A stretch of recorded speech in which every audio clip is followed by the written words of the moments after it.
Breakfast for today, guys. Magluluto ako ng quail egg. Ito yung nabili kahapon at saka ng Indomie. Ali, how many you can finish? Like 1/2. No, the quail eggs. Like 2. 2, this is small. 3. 3 only? Because I'm finished one. Okay. Magawa tayo. Ilalaga natin. Andyan pa yung pinagkapihan naming mag-asawa. So, maglaga ako ng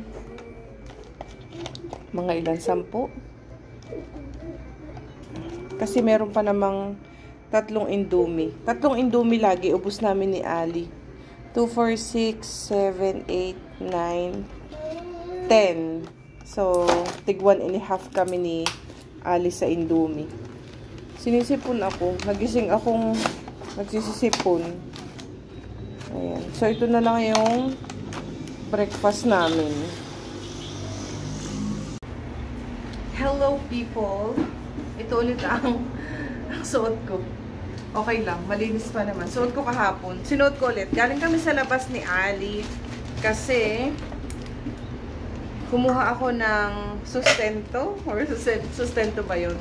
Kumuha ako ng bigay ng gobyerno. Every month, may bigay ang gobyerno sa amin na 750 hiyas. Every month yun. Kasi nag-apply ako sa pamilya, sa Bolsa Familia. So, ayun. Shinare ko lang sa inyo, guys. Alam nyo, malaking tulong talaga sa amin yun. Kasi, hindi naman malaki yung sweldo ng asawa ko. So, pandagdag din namin sa mga gastusin dito sa bahay or pangdagdag sa pambayad sa upa sa bahay. Alam niyo yun? So, malaking tulong yung bigay ng gobyerno. Well, actually, yung bigay ng gobyerno na yun is kada family siya ay 600. Automatic yun na 600. Tapos, depende sa inyo kung ilan yung anak nyo at kung anong edad yung anak nyo. Kasi, meron din silang sustento each bata. So, may nadaanan kami ni Ali. Nabilihan ng mga murang gamit. Natuwa ako dito, guys. Kasi matagal na akong gustong bumili nito. Kaya lang sa mga mall, nakikita ko, ang mahal niya. Ayan, kita nyo ba? Ganyan. Mahal siya masyado sa mall. Nasa 80 hiyas. Ito, nabili ko to ng 26 hiyas lang. Tapos kung ang bibilin mo sa kanila is maramihan at taka daw or wholesale, mag-wholesale ka sa kanila, parang 18 lang yata or 20. Basta yan o. So, i-check ko, o-open ko mamaya. Tapos kapag maganda siya at medyo matibay na, baka magdagdag ako. Kasi bala kong ilagay ito sa kwarto, patungan ng kung anik-anik ba. Kasi nga wala naman kaming cabinet. Maliit lang yung cabinet namin sa bahay. So, bumili ako ng pang-cake namin. Ayan siya. 10 real lang to. Tapos, glue ni Ali at saka marker. Nagbili siya. Ali, say hi to the people. Hi. Gutom na yan. I will cook lunch na. Kasi gutom na kami. Tapos, nagbili ako ng malaking box yan. Malaking lalagyan. Parang ay, ilang litro ba ito? 5.5 liters to. Nakalagay dito. Malaki yung binili ko kasi on December, meron kaming ganap. Kinahani. So, kanya-kanya ng dala. Dito ko na lang ilalagay yung dadaling ko or yung lulutuin ko ba. So, yun lang yung nabili ko and magluluto na ako ng ulam. Magpa-fried chicken na lang ako. May natira akong binabad nung isang araw. And then si Ali is macaroni na lang. Yun ang pinakakanin niya. And, Ali, you want nuggets, huh? Nuggets? Nuggets? Yeah. Nuggets. Pihikan masyado to sa pagkain. Pero kumakain din siya ng chicken. Magpa-fry naman ako ng chicken. Yun nga, hindi na kami nagpalit ni Ali kasi kahapon, sinuot lang namin to sa ano, sa ataka daw ba? Yun, magluluto na ako, guys. Tingnan nyo naman, guys. Napakahilig sa karton. Panlimot sa labas. Alam nyo ba, nung nasa Pinas kami, nung nagbakasyon kami, binibilhan ko pa talaga yan sa Ace Hardware yung balikbayan box para lang gupit-gupitin niya, gawin niyang bahay-bahayan, gawin niyang kung ano-ano. Pero malinis to guys, nung nakita namin, bagong-bago, ayan oh, wala siyang kadumi-dumi. So minsan, pinapanlimot siya ng tatay niya or pinapagdala siya from work ng karton na ganyan para meron siyang mapaglaruan. Madumi pa ang bahay. So, gumupit na ng gumupit, tumape na ng tumape, yan ang trabaho niyan. Yan ang ikinakasaya ng batang yan. So, pagbigyan na natin.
Ayan, oh, patapos na si Ali. Naayos na niya. O, diba? Maganda rin pala siya, guys. Oh, malaki din siya. And marami ding maiilaman. 4 layers na. Which is 26 real lang. O, diba? Oh, ha? It's nice, kuya.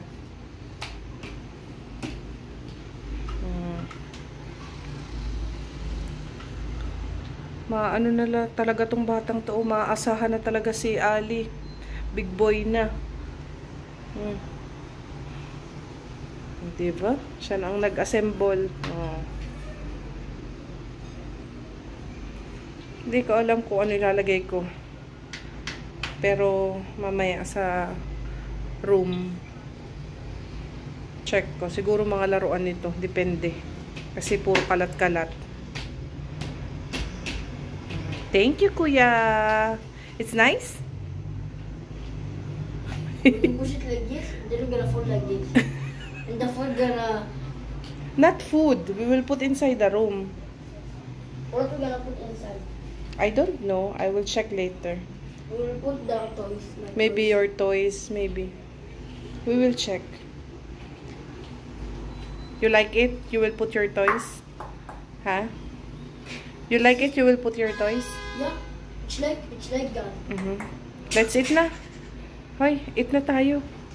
Luto ng ating rice. Kain tayo, guys. Madali ang luto. Kasi gutom na, galing nga kami sa labas. So, nag-fried lang ako ng chicken. Nuggets. Ito yung natira ko na beef tapa. Ininit ko. Tapos, maanghang na toyo suka. So, wala kaming kasabaw-sabaw. And, luto na tong aming ayan, rice. Luto na din. So, kain tayo. Meron pala akong cook. Yan. Bumili ako sa labas. Kain-kain. Diba? Ang dami nang nagawa ni Ali sa kanyang sa kanyang box. Show me what is inside there. Yan yung box na pinalimot kanina, oh. Tanan! Nakagawa na siya ng parang cabinet. Camera and phone. And iPad. iPad. Ang dami nang nagawa. O, diba? Ang dami na namang kalat. Nag-imis ako ng kwarto. Ipakita ko sa inyo ang kalat. Ang kalat na nakuha ko sa ilalim ng kama, sa gilid-gilid ng kama, Itong si Ali. Aling makulit. Sobrang dami. As in, sobrang dami kong nakuhang kalat. Gumupit na ba ng gumupit? Gupit kapatid. Gumupit na ng gumupit. Tingnan nyo guys, yung ibabaw ng... Yun, yung ibabaw ng maleta, oh. Mga karton-karton pa yan.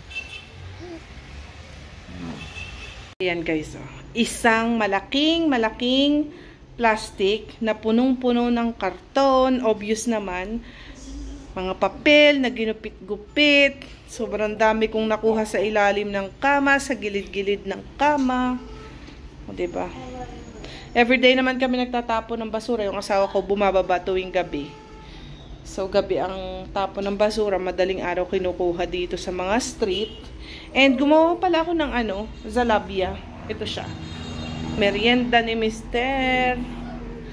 Zalabia. Past 5 na, and wala pa siya. Siguro maraming maraming customer. Ayan o. Pawala na ang araw. Magpa 5:30 na yata. Wala pa yun. Today pala is Friday. So, wala namang ganap. Hapon na naman.